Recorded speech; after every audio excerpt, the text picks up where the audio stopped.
Hey y'all, welcome back to my channel. It's Caramel Coils here again with another video. So today I'm going to be sharing my natural hair journey with you guys. This is a video that I've been wanting to do for a really long time now. I feel like so many people are like, your hair goals and I wish my hair could never and this and that. But I just need you guys to know that I didn't just wake up like this. My hair didn't always look like this. It took time, okay? So I have come a long way. The struggle was so real.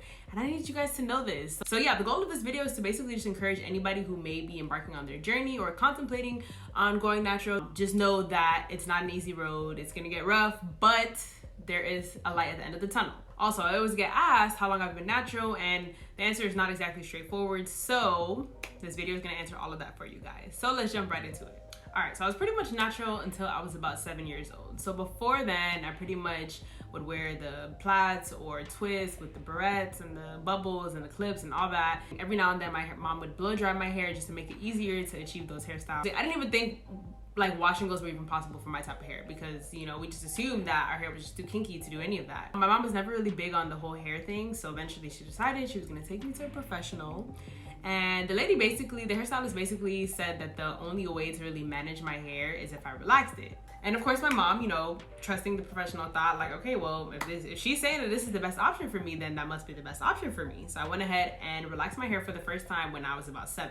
When I first got my hair relaxed, there was no issue. My hair was flourishing, the girl had inches, my hair was a lot more manageable. So initially it wasn't an issue. But as the years went on, I started to notice that my hair wasn't growing past my shoulders. Or every time it would grow past my shoulders, I would have to trim my ends because my ends would split. But I do know at that point in time, I was probably abusing relaxers. You know, as soon as I started to see the new growth, I guess I would go back for a relaxer. Also, this is the point in time in my life where a lot of my friends were having beach days or pool days, you know what I'm saying? This is like in middle school, right? So, you know, when you have your hair relaxed, you're kind of limited as to what activities you can participate in. You know what I'm saying? I mean, I could always go to the beach. I could always go to the pool, but I didn't want to go get my hair wet because I'm like, if I just got my hair done, then why would I want to do that? Plus, you know, they say that the pool and relaxers are not a good combination. So, you know what I'm saying? After some time, it was just like, dang, like I'm always missing out on these water activities and my hair is just not growing. So after talking to one of my cousins, she kind of convinced me to go natural. So I was like, all right, let's do it. Both my mom and I decided we were going to take the journey. We're going to start our journey together.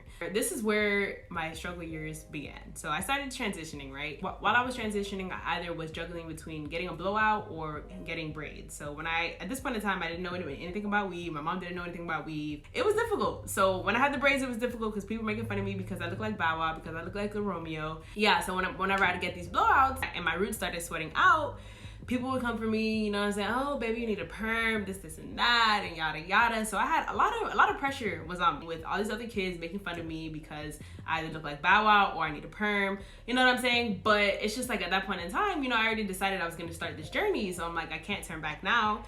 What am I supposed to do? Just cut off all my relaxed hair and then get made fun of for being bald head? People are going to talk about you regardless. So whatever decision you make, you want to make sure that you are doing it for you and that you wholeheartedly believe in the decision you're going to make, so that whatever other people have to say is not going to bother you. But at that point in time, of course, it bothered me. Like, people even used to say like, oh, horsehair, this and that, like this, where I was wearing weave, because, you know, my hair was long, but it's just like my roots were just like really afro kinky, and it was tragic. I'm not gonna lie, it was a hot mess. But who wants to hear that when they're, you know, embarking on this journey? So after a few years of protective styling and blowouts and going for trims often, eventually my hair was 100% relaxer free. So this is probably about in high school, the beginning of high school. I think I was pretty much 100% natural. However, I was still dealing with the detriments of having, you know, relaxed hair, because even though my hair wasn't relaxed, I was going to the salon every 2 weeks to get my hair straightened. I was still very limited. So whenever it comes to the pool or to the beach and stuff like that, I still don't want to get my hair wet because, you know, my mom just paid how much, $50 or however much money she spent for my blowout, right? So like when I first left the salon, my hair was popping. But as the days went on, it just started to look really limp. And like I said, if the humidity got to it, then that would suck. I'd have to constantly like retouch my roots or retouch the front of my hair, which is why I think the front of my hair now is a lot looser than the rest. So I don't think that'll ever change. I think the front of my hair will always be a looser curl pattern, among many other reasons. But that's just one of the reasons why I think the front of my hair is a lot straighter than the rest.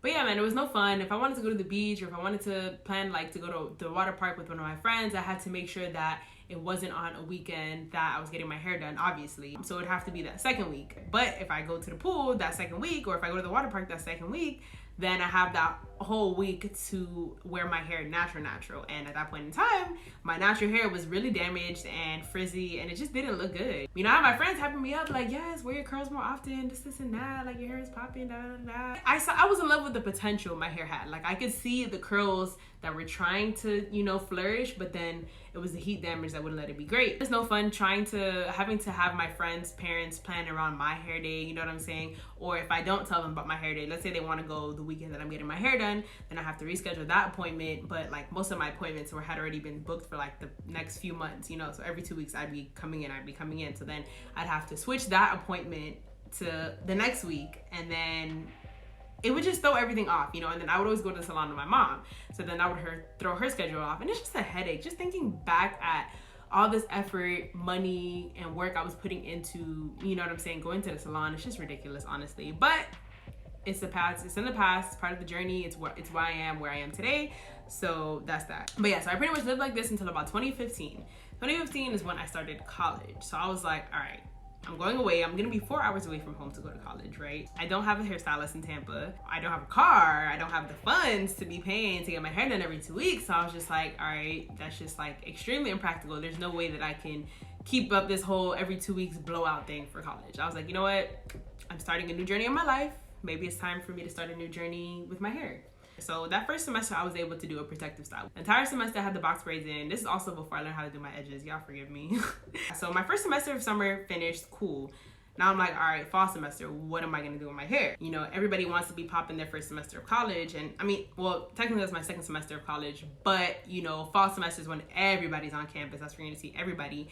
And as a freshman, you wanna be cute. You know what I'm saying? Nobody wants like heat damaged hair, but I had to do what I had to do. Struggle was real, y'all. This is where the struggle gets really real. So I started using the curly hair products from the same brand that I was using when I was going to the salon, because I'm like, these products are the only products my hair knows, so this has to be the best option for me. Bruh, that was not it. And first of all, the products are extremely expensive. It wasn't practical. For the most part, I had my hair up in a bun, or not even a bun, but just like a ponytail. I tried to slick it down with the gel that they have. Wasn't slicking anything down at all. Oh my gosh, I'm just looking back and I'm just like, wow, sis, like you needed some guidance. But those products weren't working for me. So I was like, you know what, I discovered Cantu, which was awesome. Like Cantu was affordable. It worked for my hair. But yeah, at this point in time, I thought that a wash and go was, oh my gosh. This is what my wash and goes consisted of, right? So I'd section my hair into 4 parts, right? Okay, cool, section your hair in 4 sections, that's cool. Maybe like this much product, I'd rub it in my hands and just go like this. To one section, the other section, the other section, the other section. There was no like, oh, you know, let me smooth rake it in, praying hands. There was none of that. I'm like, wash and go, that's what it is, right? You wash and go. So I just assumed that was it. At that point in time, my hair was looking better than it did when I was using the salon products, but it still wasn't it. I still wasn't happy with it. It doesn't matter if you're using the right products if your technique is off. One day my friend asked me, like, she was like, sis, can I style your hair for you? Can I moisturize your hair for you? And at that point in time, I'm just like, I was desperate. So I was like, okay. But in my head, I'm like, sis, first of all, your hair is a lot looser. You have a way looser curl pattern than me. So there's no way that she knows what she's doing. Even though she does have a cosmetology license, I don't know why I underestimated her. But shout out to Lee Asia, because she put me on. It took a long time, but I was shook with my results, y'all. Shook. Like, honestly, I had a different head of hair on my head. I couldn't believe that my hair was able to achieve those type of curls. And I was just like, Leasia, like, listen, sis, I will never forget that day. Changed my whole entire life. That is when I learned to moisturize my hair properly. I was like, listen, if this is what it takes for me to get my hair to look poppin', then I will do what I have to do. That's why when people are like, oh my God, you spend this much time on your hair, or like, oh, that's too much work, this and that. But then you're like, oh my gosh, my hair could never. But sis, if you're not putting in the work, how do you expect to see the results? Since I knew at that point in time that it took an hour for me to get my hair to look like that, guess who was getting ready an hour early? Me. But before that, y'all, my wash and goes struggled so bad. My hair would look nice while it was wet, but when it dried, it was a completely different ballgame. But literally, I walked around with a spray bottle this size that had water and conditioner in it. I asked my friends, like, listen, is my hair getting dry? If it's getting dry, listen, I need to spray it, spray.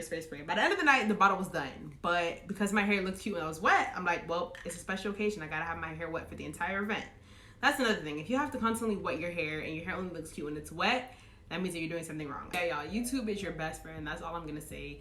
But you have to be specific about what you're looking for. So learn your hair type, learn your porosity, learn the density of your hair. That way, whenever you are searching on YouTube, it filters out a lot of the videos. One thing I will say about using YouTube is be so careful that you're not out here comparing yourself to other people. You're following this tutorial, you become so fixated on these results that this YouTuber has.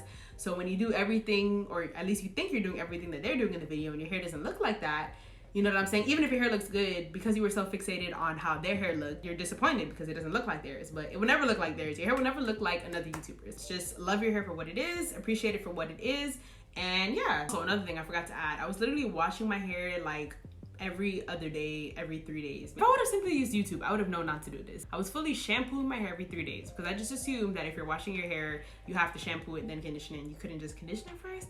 I really wasn't thinking. I'd go to sleep and I'd wake up and my hair would literally be just this, it looked like a carpet. So because it looked so bad, like the next morning I would have to like probably wash my hair that day, and like I said, I would shampoo it, condition it, and then style it all over again. If I would have simply just used YouTube, I would have known that there's no, like, you don't have to shampoo your hair every 3 days, or you don't have to shampoo your hair in order to wash your hair. You can literally just use a co-wash, you can just condition your hair. Like, I had no idea what a co-wash was. So that's just to show you guys how far I've come. And now I shampoo my hair maybe once every 2 weeks, once every week, maybe definitely not once every week, probably once every 2 weeks, depending on like if I have like much product buildup and stuff like that. So after Leasia put me on to, you know, how to properly moisturize my hair and how to properly do my wash and goes, my hair just started flourishing after that. Then I discovered deep conditioning, I discovered protein treatments, I discovered clay masks and stuff like that. My hair slowly but surely started, you know, the curls started coming through, it started getting healthier. I mean, I didn't have to walk around with this stupid spray bottle anymore. Now I flat iron my hair maybe like 3 times a year. I don't really count, honestly.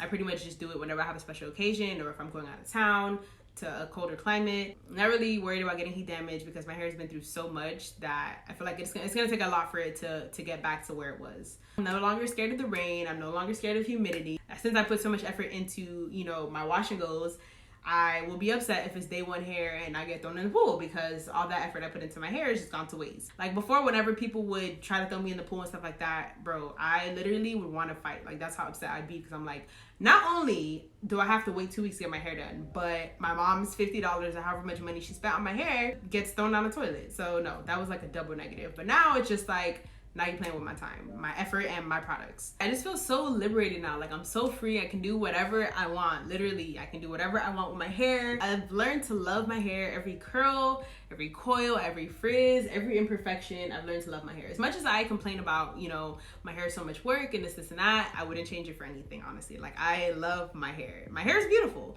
And I can say that now, unapologetically, because I've come so far. The struggle was real. When I was younger, I used to be scared of wearing like bonnets, you know, around my friends, because I had a lot of white friends at that point in time, and white or Hispanic friends, and whenever we'd have sleepovers, it's just like, you know, I had to like put my bonnet on or whatever, you know what I'm saying? And I used to be ashamed of that, and you know, or not being able to go to the pool with my friends, or going to the pool but being so scared to get my hair wet and stuff like that. So because of all of that, that's why I am unapologetic when I say my hair is beautiful, when I say I love my hair, and this is why I am such an advocate for other people, you know, going natural and embracing their natural hair, man. And my hair is so unique. I've yet to meet anybody with the same exact hair as me. Like, that's what I love about the natural hair community. It's so diverse. Like, even though you may meet somebody with the same hair type or texture as yours, their porosity may be different, or it may not be as dense, or it may not be as soft, or maybe more coarse. And you know what I'm saying? That's what I love about it. Like, everybody is just so unique. And yeah, man, I truly believe that everybody's hair is a crown. And like I said, I didn't always feel like this, so it's okay if you're not in love with your hair. You know, it takes time. And I think honestly, embarking on this journey will definitely teach you to love your hair. When you nurture something, you care for it, you start to see the results and you start to see it flourish. So that's pretty much it for my natural hair journey. I really hope this encouraged anybody that may be contemplating going natural, or who already is natural and they're discouraged. Like, I just want you guys to know that it gets easier, it gets better. Be consistent, you know what I mean? Be patient, trial and error. Don't be scared to return products. You still have your receipt, and obviously if you haven't used the whole half of the bottle, then that's different. But if you've used your products, you can return them to Target, you can return them to Walmart, and you can return them to Sally's. Don't be scared to do that. Save your coins. I hope you guys enjoyed this video. Make sure you like, comment, subscribe. If you have any questions for me about my natural hair journey, don't hesitate to ask me, comment below. But yeah, thank you guys for tuning in, and I'll see you on my next video.